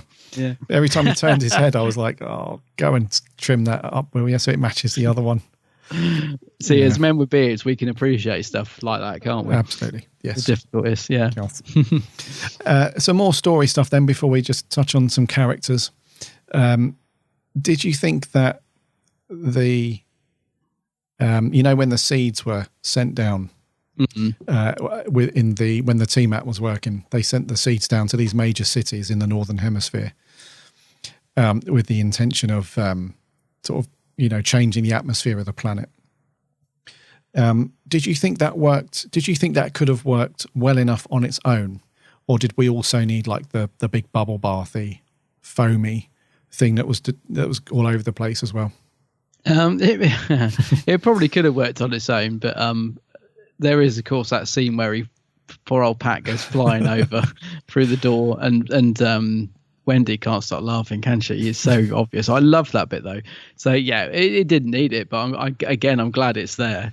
Because I quite like it, and it does add to the humour when poor old Pat comes around the corner, absolutely covered in. Actually, they've obviously filmed some at Ealing because it's bubble bath, isn't it? Whatever. Yeah. And then when we cut to the studio, presumably somewhere, somewhere else, it's shaving foam. They've obviously thought, we need to match this up, so they cover him in some foam. But it does add to the humour, I think, seeing poor old Pat in all that gunk. Yeah, no, I'm glad you said that because it's because initially when I first watched this one, I thought, well, why do we need both things going on then? Why do we need all the bubble bath and stuff? But we've also got the seeds that expel everything into the atmosphere. Why do we need sort of both? But I'm glad it's there because it does provide a sort of bit of whimsy. It's just more of a visual thing to indicate that this stuff is sort of taking over and stuff. But it does provide. I mean, it does provide a bit of a Benny Hill scene, and there's actually two in this story. So the first one is what we just said about, when Pat's trying to get into the weather thing, and he's being chased by the foam that's after him, and then he sort of dives underneath it. And it's a bit Benny Hill. But the other one is where the other scene is when I think it's Jamie and Zoe are sort of you've got that corridor with like the wonky floor. I don't know if that's in the moon relay station or if it's in the weather station, but there's a scene where the Ice Warrior follows him down, and then Jamie jumps out and distracts him, and he runs off, and then Zoe runs out. It's a bit of a Benny Hill moment where they're sort of, running down the same corridor, and then you see Jamie run out that way, and the Ice Warrior follows him, but then he comes in closer, and then he goes around the other way. So we do have that kind of Scooby-Doo, running between corridors, Benny Hill moments. But I think this story needs, scenes like that. Well, I love the cliffhanger. I was going to say, I love is it episode 5? It must be, where the Doctor's got all the foam coming towards him and he's just like, oh no, doing his, typical Trout and stuff. And then just sort of the camera zooming in on his face because the balloon's about to pop and all this foam. I do love that cliffhanger. So yeah. I think that's 5. Yeah. Yeah, I think it's 5. Yeah, it must be because they're at the pod. Yeah. It's great. So I like all that. It just reminds me a bit of The Prisoner. They have all these balloons following them around and blowing up and stuff. But I think the foam's good because it adds a bit more claustrophobia to it, doesn't it? It does, rather than just being chased by a balloon. Yes. Yeah. Right, let's talk about some cast members. So supporting cast, fairly reasonable in this one. They are, I think so, yeah. And they're in it for quite a bit as well. They're in it, pretty much the bulk of each episode, I'd say. And it mainly consists of the guys that are on the moon base, which I think I know Feasham's the main guy up there. He's the one that's sort of, terrified of the Ice Warriors, and he's just doing what he's told because he doesn't want to be killed like the other people that were there. It's good because you're not quite sure if he's a traitor at one point as well. Well, I liked that. About episode 4, you're thinking, is he actually working for him? Because they wonder why he's doing all the stuff. Right. Actually, it's just because he's terrified. And also he's trying to let the other guys hear exactly what he's doing, isn't he? He's sort of recording it all or letting it, or the evil plan be overheard. So, yeah, I like that. But for a second, you're not sure if he's actually part of it, which is quite cool. That's true. Yeah, there was they actually say to him, like the Slaar actually says, why are you doing what you're told? And he's like, well, I don't want to be killed, do I? Yeah. So that's a cool scene, actually. So we have that guy, and then the other guy who's on the run in the moon base. He's the one that camps out in the storeroom. And oh, yeah. Yeah. And then we have the other guys we have the guy at the beginning, don't we? He's like in charge. He sort of turns up and then he goes up to the moon base. And is that the because there's one guy in here that looks really familiar. I kept thinking I've seen him in other stuff. Commander Radnor, played by Ronald Lee Hunt. Oh, yes. Are you talking about him? Commander Radnor? No, I don't think it's him. No? Okay, because he's in it quite a bit. He looks so familiar. It was really bugging me all the way through, like what else I'd seen him in. I'm sure he's been in other Doctor Who's, that guy. Yeah, he does look kind of familiar. Yeah, he was in Revenge of the Cybermen. Oh, is he? Yeah. I get it, yeah, but I don't think that's where I know him from. But I thought he's quite good in it. He's got quite a good gravitas to his performance, I thought. He strikes me as somebody that probably always played those sort of in-command roles because of his look. I was just having a look to see what else he was in, actually. He was in like the usual stuff, like Minder and... oh, well, I do love Minder, so it could well be that. It might be that, yeah. Yeah. League of Gentlemen. He was in those sort of early, or late 60s, early 70s stuff. It could be Revenge, I'm thinking of, yeah. But anyway, I thought he was good as Commander Radnor. And I like the fact that him and Eldred have obviously known each other and fallen out over the years, because that initial scene between the two of them is quite funny in it, where he's like, can we use your rockets? And he's like, no, you can't. What? Yeah, he's really stubborn, isn't he? Yeah, stubborn. He's like stubborn old mule. Yeah, he's like the planet's potentially in jeopardy unless we get to the moon. And he's still like, nope. Mm-hmm. He's really sticking to his guns, isn't he, Eldred? He's a cool old character, though. I was going to say, what did you think? So he's played by Philip Ray. What did you think of his performance? Because he's one of those that we often get in the classic era that just stands out as being quite fun, and I quite like him. Yeah. Yeah, you know what I mean? One of those characters. Yeah, I thought he was a cool, kind of stubborn old gentleman. He just had that, and I think that made his character, that stubbornness. Yeah, yeah, I liked him in this. I was going to say, there is one scene, I forget which it is, when he only just manages to get his words. He like really struggles in one scene, because most of it he's pretty on point. But there was one bit where I thought, when you can feel that they've forgotten their lines, but they're just about getting through the scene to remember it. And then he sort of gets to the end, you can always feel him like going, oh, God, I did it. Bit of a Hartnell, just so close to messing up, but just managed to get the words out, even though they didn't actually have any coherence. Yeah. But no, on the whole, I think he's quite good in it. I think that's when he's trying to explain to the Doctor something about the rocket ship. There was just one bit where I thought, he's really struggling to remember his lines, but he's just about done it. Yeah, there's like a pause of a few seconds longer than... in between each word. Yeah. So you can see his brain working overtime. Yeah. Because it's a bit of a techie babble sentence, isn't it? Yeah. Yeah. But no, I thought he was good. Yeah. He does it. He made it to the end, Yeah. So I think the guy who I'm thinking of, the guy at the beginning who turns up, I think his name's Osgood. Oh, it's probably, because I was like, Osgood? What? Yeah. Yeah, it's Osgood. He gets killed. Yeah, so he's in charge, isn't he? And then he goes up to the moon base and he gets dispatched fairly quickly. Yeah. He's quite shouty. So he was really shouting at Feasham up there, was he? Really in his face. And does he get killed? I'm thinking the right guy, yeah. Yeah, and then Feasham's just like, oh, I'm sorry. And he's like, all right then. So he's all shouty. You can tell he's all heart, though. Yeah. Yeah. And then we had, so along with Commander Radnor, we had Kelly. I think they just refer to her as, or Gia Kelly. Yeah. What do you think to her? Because she's in it a lot. Well, I liked her because I thought that she's obviously written as a very strong female character. They seem to have, purposely made her to show that this is in the future. Things are gonna change. So I thought she did quite a good job, actually. Does she survive? Yeah, she does, doesn't she? To the end, yeah. Because you're right, she is in it a lot. What I was trying to think of is actually what happens to her in the end, because I can't remember. But yeah, no, I thought her performance was quite good. I thought she played the sort of strong lead, if you like, quite well. Louise, not sure how you say her name, Pajo. Louise Pajo, yeah. I liked her character, actually.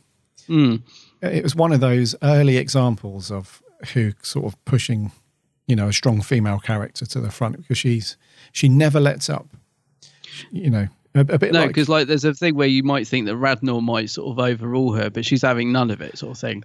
That's right. Which I thought, it's quite good. Yeah, because she said that she'll go over his head if she doesn't allow him. Because I think she initially said, "I want to go up in the rocket," and he's like, "Nope, never going to happen." Yeah. And then when the T-Mat gets repaired, she's like, "Right, I'm going," and he's like, "Nope, you're still not going." And she's like, "Well, I'm going." You have to go over your head. So she's very strong, really strong.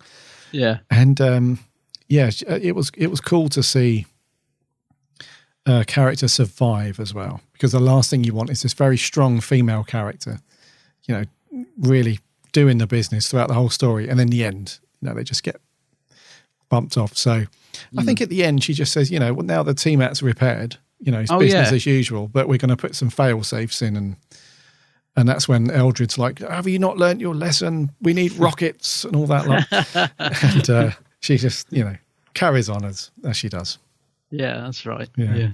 No, but she was good. I liked her. As I said, she's quite prominent in the first episode as well, particularly, which establishes, who she is and stuff. Yeah, no, she's good. She was good. And then we just have a bunch of, security guards and some people throwing in some lines. And I think another person turns up who's even in more, he's a higher rank than that guy Ragnar. He's very unhappy. Yeah, he comes in, has a bit of a moan, and then I don't think we see much of him again. Yeah. But one of the most interesting pieces of casting is the voice of the computer. Oh gosh, can't believe I nearly forgot about that. Yeah, what do you reckon? I had to laugh. I love a 60s/70s computer, because he's actually really annoying, and they're like, "Yes, thank you, computer." They actually get really annoyed with him, just like the viewer. Just saying, "Yeah, shut up." He's got a really drony, "Yes, you are in command of this." Oh, God. Yeah, thankfully, that part of the future hasn't come true yet. Because it is quite a forward-thinking story, actually, the whole thing of the T-Mat and transportation. It's that's one of the things I liked about it, is it is quite forward-thinking. Yes. In terms of what Earth might be like. And we're heading that way. We're not that far off. So, so this is set in the late 21st century, isn't it? So, it was bit dated, unfortunately, the computer, I would say. But I kind of loved it for being dated. Yes, it did get on your nerves. Oh, it does. After a few scenes, because I think they were trying to go with this very monotonous, unhuman-like voice, but still personal enough that you could talk to a computer. And the way it came off as, it was all right to begin with, but then afterwards you just went, "Oh, bloody hell." Yeah, I was just seeing I was seeing who'd done the voice, but I don't know the name. John Whitty. Yeah, I don't recognise the voice. I don't know if he specialised in computer voices, but anyway, it made me laugh a little bit, made me smile. Yes. But probably not for the right reasons. Yeah. What do you think to Jamie and Zoe? Zoe gets a lot to do in this one. Yeah. Well, I like the companion of Zoe. I always think Wendy Pepper is really good. She does get a lot to do in this. So she's good. She's always on point, I think, Wendy Pepper. She is. And I like that she's having to take charge in a few scenes, because it's one of those stories where the Doctor gets split up from the companion, so he's doing something and they have to go off and disable something or sort something out. And she's kind of she has to take the ropes a little bit because, you know, Jamie's got no technical mind on his shoulders. So it's down to Zoe to fix things, because she sort of pilots the rocket, doesn't she? She takes over most of the navigation stuff on the rocket. And then when they get to the moon base, she's the one that has to turn the heating up. So she's round the air vents and she has to do that. And when they're at the weather station, so I really like that, again, a strong female presence throughout the story. It's not just given all stuff about, to do. Yeah, rather than just, like I said, often when they're separated up, they just sort of get stuck in a room for an episode or whatever. But she actually, she does get quite a lot to do. I mean, Jamie does as well, but it's quite nice because Zoe as a character is supposed to be very intelligent, and she uses that a lot in the story, doesn't she? There's a bit where she's going through the map of the station in her head, saying 1, 2, 3, 4, and you think, oh, this is good. You know, she knows what she's doing. Whereas Jamie, bless him, and I love the character Jamie, but that's not his character. His character is more of a grab a stick and have a fight sort of thing. So yeah, it's nice to see Zoe actually getting to sort of use her intelligence in a good way in the story. Yes. With all the heat stuff. Oh, the switch though, I did have to have a bit of the Fahrenheit. Oh yeah, so hard to turn that wheel. She really, she does a lot of good acting, wheel acting. Yeah. And there's a scene where very flimsy wheel. Yeah, where Jamie's trying to slide a big heavy metal door. You know, and it's obviously an aluminium just flimsy thing. But yeah, so there's a lot of gravity acting going on. I guess I love again Jamie McCrimmon, great character. Really I always think Fraser's good in every story. I just think he's charming.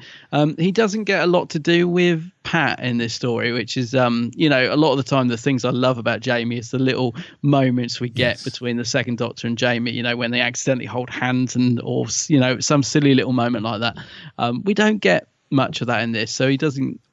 But he's still good at it. But yeah, he doesn't get much to do with the Doctor in this because they get split up, which is a bit of a shame. Yeah, he's very good though, Jamie. He is. He's got that good mix of sort of no nonsense.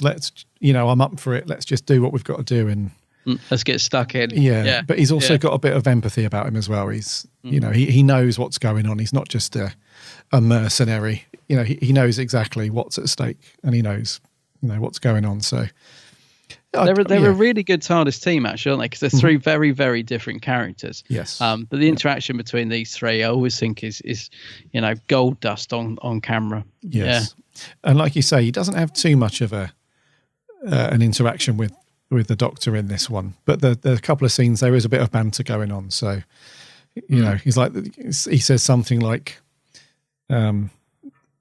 when they're going to pilot the TARDIS back somewhere or whatever, he's like, the only person who knows what's going on here is like the man in the moon or something like that. And the Doctor hears him. He's like, "Oi!" They have that bit of banter going on. So there is a couple of little bits, but But like you said, they're at their best when they're sort of bouncing off of each other. Yeah. So a great TARDIS team. Yeah. Very, very good. And then what about the Doctor himself then? Pat Troughton. Yeah, it's nice. It's a shame he's not in that episode 4 because as I said, that Pat Troughton when he's on screen is just so watchable and so lovable, and but he's great in this, isn't he? I mean, the bit when he's like that cliffhanger I mentioned, where he's like covering his face, and I'm kind of stealing something that's coming up in one of the listeners' comments actually, but I did write it as a note, so I'm going to agree with it 100%. Is that he manages to make that cliffhanger funny and also dangerous, and that's not easy to do. So like he's pulling like this face with like just the one eye showing, going, oh no, but rather than being laughable and thinking, well, that's just silly, it's funny, and yet you're thinking, oh no, how's he going to get out of it? And Troughton was so good at that sort of thing. But he's just wonderful in it. He is a great Doctor, isn't he? He's just so good. There's just something about... So when you're watching some of these stories and you're watching some of the scenes where Pat Troughton's not on screen at that time, it looks like, well, some of the time, it looks like just your, run-of-the-mill sci-fi show from the 60s. But then when Pat's on screen, I don't know what it is, but there's just this magic that's going on. He just really captures the scene. You know, he really just captures everything, and he's not really doing anything most of the time. It's just his facial expression or the way he's standing. It might be in like an awkward pose that he's... Yeah, and he's just... I don't know what it is. You know, with just some actors, you just... You know, the camera just... They've got something. Everything. Yeah. They've got that thing, haven't they? Which I think they've done a lot with most of the casting for all of the Doctors. You know, the actors, they're very good with casting. They just have that thing where you just gravitate towards them whenever they're on screen. They've just got this magic. And Pat's just got that in every scene. Yeah, I was going to say, I never sort of think, I mean, we've said about Davison sometimes, as much as we like his Doctor, that it does sometimes feel like he's just reading the lines and can't wait to get through certain stories. You can just tell he's not into it. Yeah. And he's admitting that himself. There are stories of his that he just doesn't, you know, didn't work for him, and you can sometimes see it on screen. I never feel that with Pat. He's always like seems to be 100% on point, just giving everything. I mean, it's the little scenes I like with Pat, like, you know, the stuff with him and the Professor, you know, chatting about the rocket. And I think Jamie gets a nice line in that scene, if I'm remembering right, doesn't he say, oh, like a couple of schoolgirls or something, like kids, because they're getting all geeky and is that how it works and all that, and, you know, Pat's just shines in little moments like that, you know, those little scenes. So there was a really cool scene towards the end as well. So when Slar realizes that the Ice Warrior fleet has been destroyed because they're heading towards the sun, I think that's how it happens. There's a scene where, because, you know, just after he says, you know, you can't kill me, I'm a genius, and he gets him to repair something on the computer console or something like that, and then when Slar finds out, you know, it's a big conspiracy and, you know, he's basically doomed all of his people. There's a scene where the Doctor just sort of takes his hands out of his pockets and he just relaxes. Even though he knows that he could be killed at any second, he just relaxes and his face changes to this very comfortable, little quiet triumph within him. Because, you know, and then he just spills the beans. He's just like, that was never your signal. It was a satellite, you know, and I think he said, like, humans haven't used rockets. He's like, no, it was a satellite. And he said, no matter, you know, the seeds are still taking over the planet. And he's like, oh, I'm afraid we've sorted that one as well. And, you know, it's just brilliant to watch. I loved that scene, actually, because I kept thinking, like, because Pat is very good at the humour, and then he's a bit like Matt Smith, as even, and then can switch it very quickly to being quite serious. And that scene, because he looks almost a little bit, this is before he like reveals that he's actually saved the day, he's kind of like looks a bit down, defeated, doesn't he? Sort of leant against a control panel, hands in pockets, looking down and playing it very quiet. And, you know, again, it's just the way he does it is just so nice and so engaging to watch.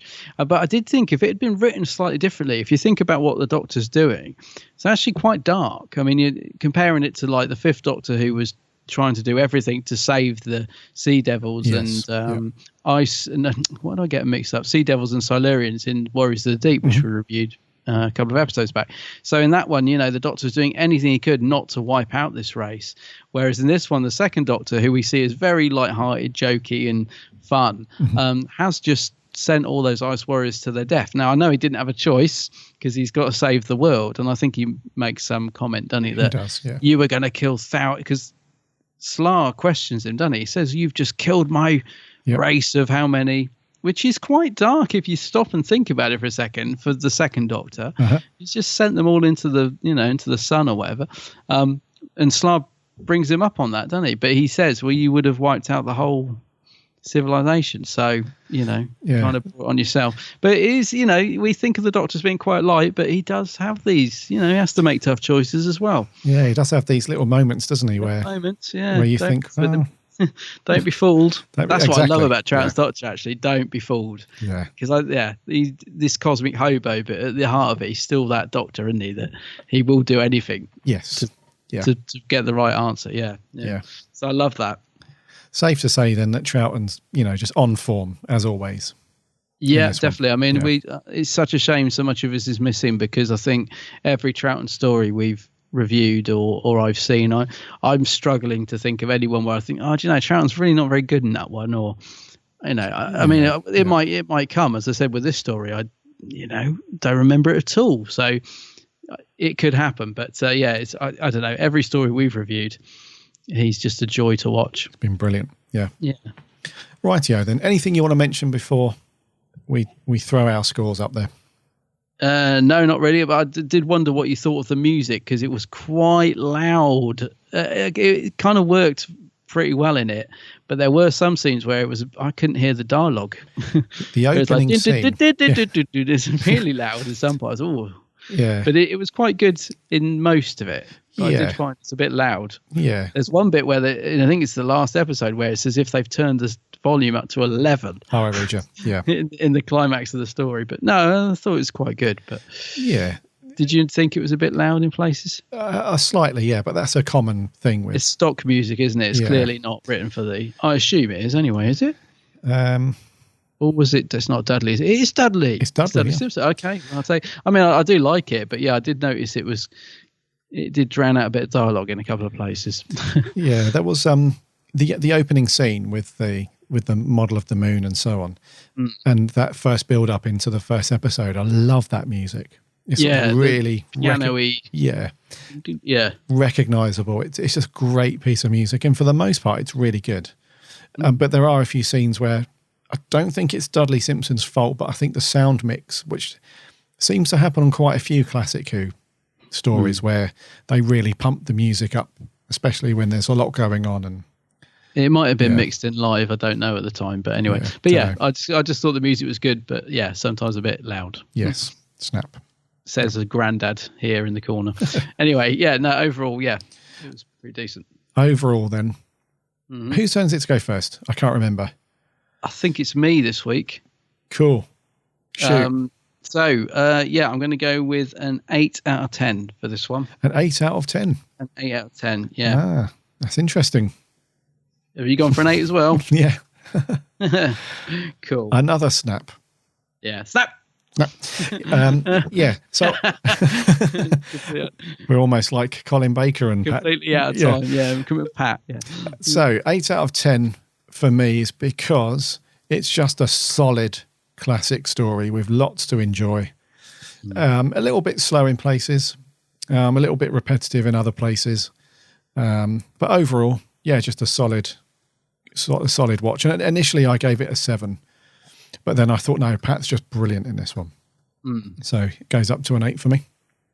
Yeah. Do you think, am I right in saying that it doesn't always get mentioned in the same breath of like, I don't know, think of some classic. It is one that seems to have passed me by a little bit in terms of if I was chatting to you about, recommend a good Second Doctor story. I've never heard anyone say, you must watch Seeds of Death. Like people say, you got to watch the War Games, or Mind Robber's really good fun. I think the Tomb of the Cybermen. It doesn't seem to get mentioned in the same breath of that. And yet, actually, having watched it again, I think it's up there. Maybe not quite classic, because it's not a 9 or a 10 out of 10, but it's up there, isn't it? It's definitely up there. I would say that it's not. It's kind of halfway between a hidden gem, because it's not really that hidden, obviously, but it's sort of like a series gem and a classic. It's in sort of, in between, those sort of, when we think about stories like Tomb and, I don't know, Web of Fear and, the Mind Robber, those sort of, it's not quite up there with like, the 9s and 10s, but it's definitely, not far behind. Yeah. Well, what did our listeners think? Let's go over to Twitter. So Morgan, the Gallifreyan Whovian, says, so glad you've picked Seeds, an absolute underrated gem. Oh, there we go.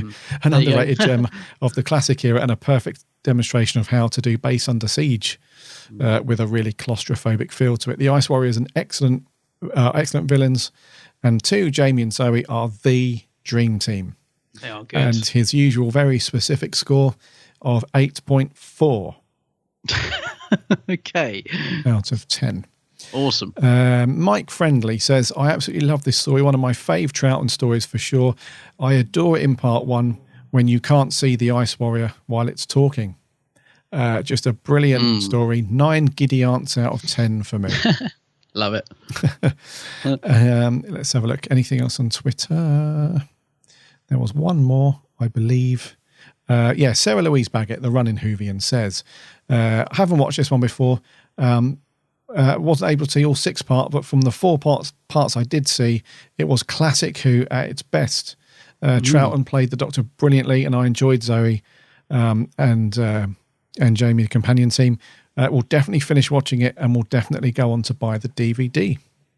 Yes. You'll really enjoy the last 2 eps, actually. They're really good. Yeah, for sure. Michael Donahue says, have fond memories of the fuzzy VHS from the 80s. It seemed like the story was so old even back then. Second Doctor felt familiar thanks to 5 and the 2 Doctor story, but loved seeing him properly in this one. Over on Facebook, Russ Hilton says, I agree with Kevin. I'll come on to comment in a second. A brilliant story with a great TARDIS team. Good adventure with the Ice Warriors at their very best. Would love to see it colorized. He gives it a 9 out of 10.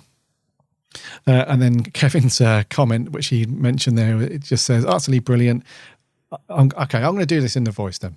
This was only the second absolute favourite black and white stories. He does it with all these. Anyway, he says, a brilliant TARDIS team and perhaps the Ice Warriors' best outing.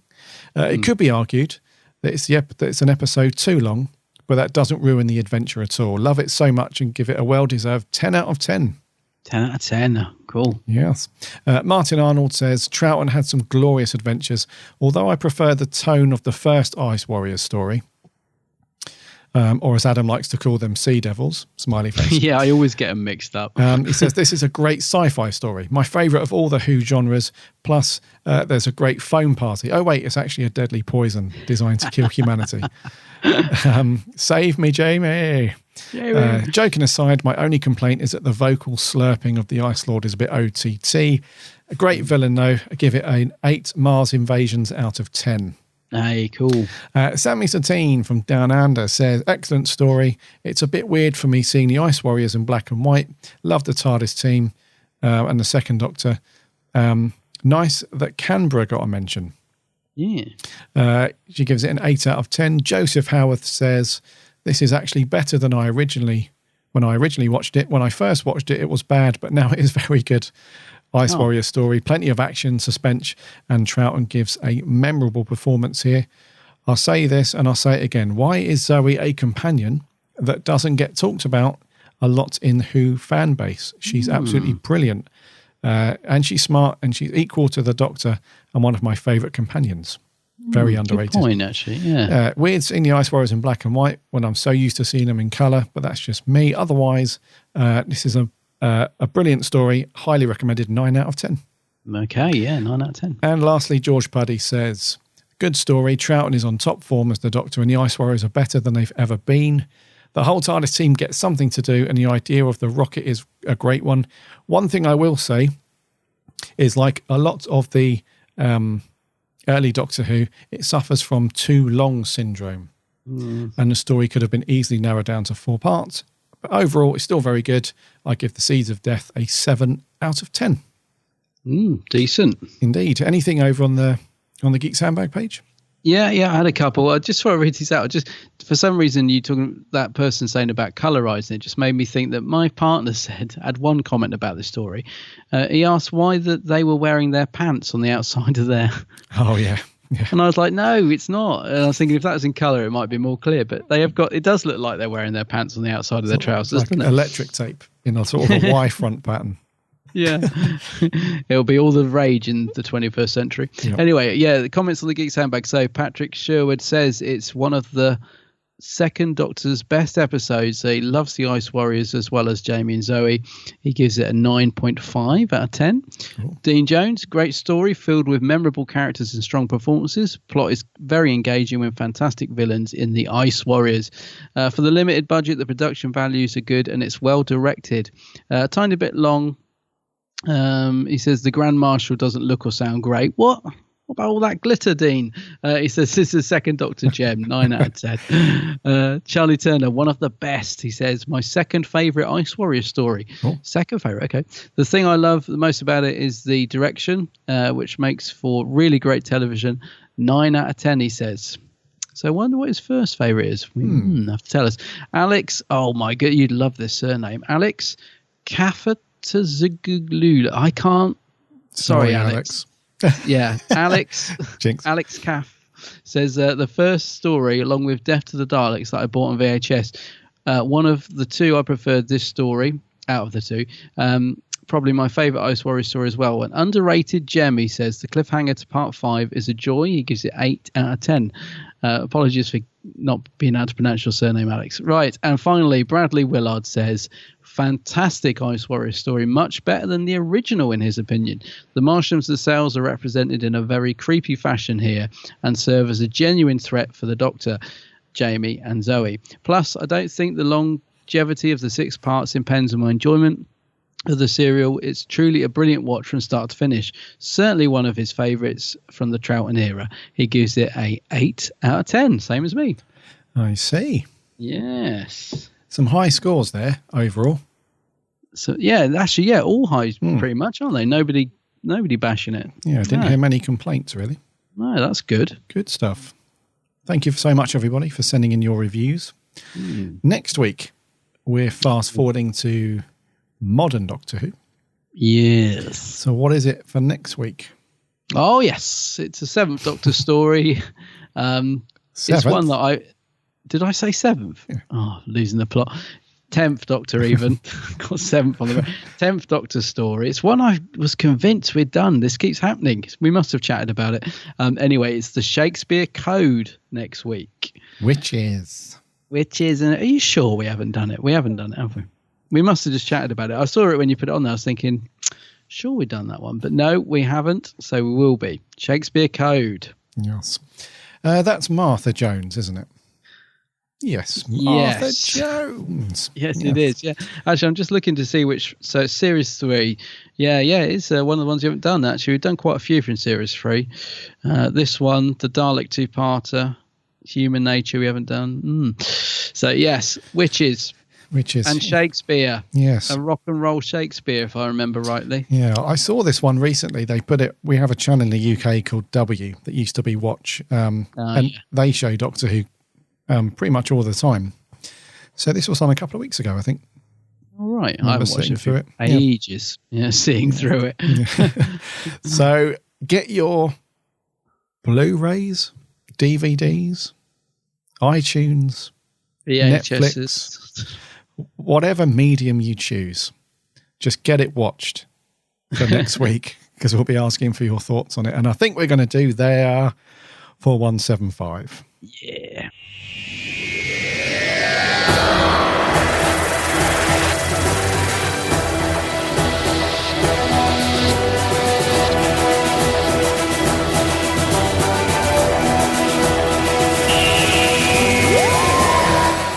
Thank you for sticking around for 174, 175 even, 173. Who said 176? It's the Ice Warrior gas. It's got to us. Thank you for sticking around for 175. We didn't have much news, although we did throw a couple of rumours around. Yeah, we don't normally do that, do we? Yeah, so I just want to reiterate that they are rumours. Do not jump onto Twitter or Facebook or any other social media channel and give us a hard time if any of those things happen to be untrue or don't come to fruition. That's right. There's no spoilers here. It's all rumour and hearsay. Some cool merch though. Pre-ordered the Enemy of the World special edition, and I'm very happy to be pre-ordering it. One thing I'm not going to do is complain about it on Twitter. No. I would just not buy it. Anyways, next week, the Shakespeare Code. Bit of Tennant. Action to get that watched. Until then, head over to our website, www.bigblueboxpodcast.co.uk. You can listen to all of the episodes over there, plus you can link off to the social media stuffs and give us a like and a review and all that jazz. And there's also links there to go off to the podcast networks, so you can subscribe and never miss a show when it goes out every Friday morning, UK time. There's also a big button there for iTunes. If you're an iTunes listener, If you could spare a moment for a review and a rating, that would be amazing, because that really helps us lots. Pushes us up the thingy-majig chart and all sorts, yeah. If you want to head over to YouTube and check out some awesome geekery over there, why not check out Adam's channel, The Geek's Handbag? Yes, go and have a look, yeah. Lots and lots of very cool geek videos over there. Unboxings, reviews, on-the-spot reviews, convention stuff. It's just an insane amount of great stuff over on Adam's channel. It's crazy. It is crazy. It's crazy. Everyday crazy. Okay. Until next week, my name's Gary. My name's Adam. And remember... I know.